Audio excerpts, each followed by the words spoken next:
Have you ever noticed how sometimes the most exciting new gadget is also the one you probably shouldn't buy right away?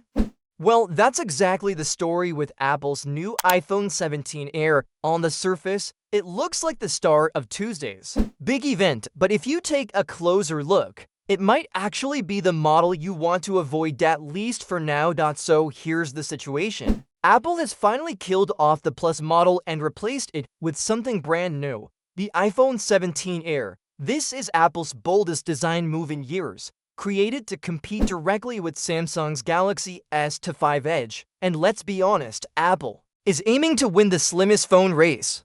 At just 5.6 millimeters thick, the iPhone 17 Air is shockingly thin. It's wrapped in grade 5 titanium with ceramic shield protection on both sides, making it tougher than any iPhone before it. While still looking elegant and minimal, Apple is also selling it in for sleek colors: space black, cloud white, white, gold, and sky blue. The design screams premium.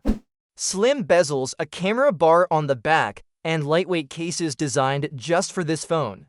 It's an attention grabber, no doubt about it. But here's the catch. To make a phone this thin, something had to give, and in this case, it's the battery. Inside is a high-density battery that Apple claims will last a full day, with help from adaptive power, a feature that adjusts performance based on how you're using the phone.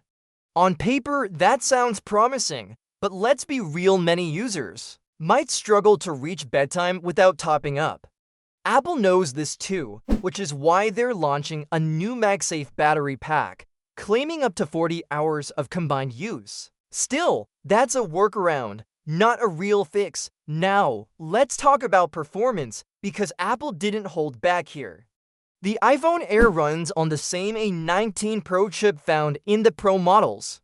Apple says it delivers MacBook-level power, thanks to a 5-core GPU with next-gen caching and advanced AI performance. That means this slim device isn't just stylish, it's a powerhouse. Whether it's gaming, video editing, or AI-driven tasks, the iPhone Air is built to handle it. The display also gives it a sweet spot in the lineup. At 6.5 inches, it sits right between the standard iPhone 17 and the huge Pro Max. It's slim, lightweight, and still large enough to comfortably stream, browse, and play games. But cameras are where Apple really made compromises. The iPhone Air has only one rear camera, 48-megapixel main sensor, no telephoto, no ultra-wide. For casual users, that might not be a big deal since the camera is powerful and backed by the new Photonic engine, which improves color and detail. It also captures depth data, so you can turn any regular shot into a portrait later in the Photos app.